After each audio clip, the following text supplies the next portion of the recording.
आज हम बात करने वाले हैं एक ऐसे इंसान की जो अपने समय में बहुत सारी चीजों को सुधारा है। नेपोलियन बोनापार्ट फ्रांसीसी सैन्य और राजनीतिक नेता एक ऐसी शख्सियत हैं जो अपने नेतृत्व और विरासत के बारे में व्यापक राय रखते हैं। नेपोलियन के बारे में विचार ध्रुवीकृत हैं। कुछ लोग उसे एक महान नेता मानते हैं, जबकि अन्य उसे विवाद और नकारात्मक परिणामों का स्रोत मानते हैं। नेपोलियन के साथ अक्सर जुड़ा एक पहलू उसकी सैन्य क्षमता है।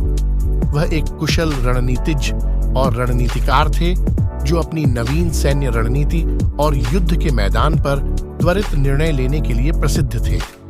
विभिन्न सैन्य अभियानों जैसे कि इतालवी और मिस्र अभियानों में उनकी सफलता ने एक शानदार सैन्य नेता के रूप में उनकी प्रतिष्ठा को मजबूत करने में मदद की।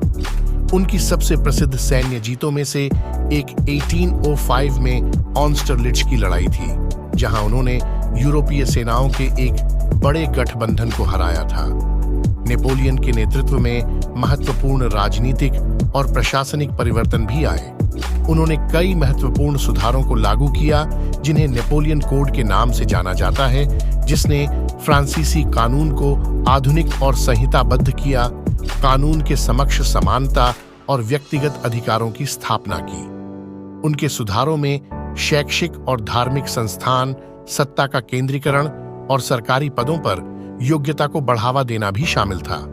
हालांकि नेपोलियन के शासन की विशेषता भी अधिनायकवाद और सत्ता का एकीकरण था। उन्होंने खुद को फ्रांसीसियों का सम्राट घोषित कर दिया और अपने शासन के तहत कई लोकतांत्रिक सिद्धांतों को खत्म कर दिया। कुछ लोगों का तर्क है कि क्षेत्रीय विस्तार की उनकी महत्वाकांक्षाओं के कारण कई युद्ध हुए, जिससे भारी मानवीय पीड़ा और मृत्यु हुई। स्पेन, रूस और जर्मनी के कुछ हिस्सों जैसे अन्य देशों पर उसके आक्रमणों के परिणाम स्वरूप जीवन की हानि और विनाश हुआ। नेपोलियन का प्रभाव फ्रांस से बाहर तक फैला। उनके युद्धों और विजयों ने यूरोप के मानचित्र को फिर से चित्रित किया और उनका प्रभाव अभी भी पूरे यूरोप में कुछ समकालीन कानूनी प्रणालियों, प्रशासनिक संरचनाओं और बुनियादी ढांचे में देखा जा सकता है। उन्होंने कानूनी समानता और धर्मनिरपेक्षता जैसे कुछ प्रबुद्ध आदर्शों को फैलाने में भी भूमिका निभाई, हालांकि अक्सर मजबूर तरीकों से। एक नेता के रूप में नेपोलियन अच्छा था या बुरा, इसका मूल्यांकन करते समय उसकी विरासत के सकारात्मक और नकारात्मक दोनों पहलुओं पर विचार करना महत्वपूर्ण है।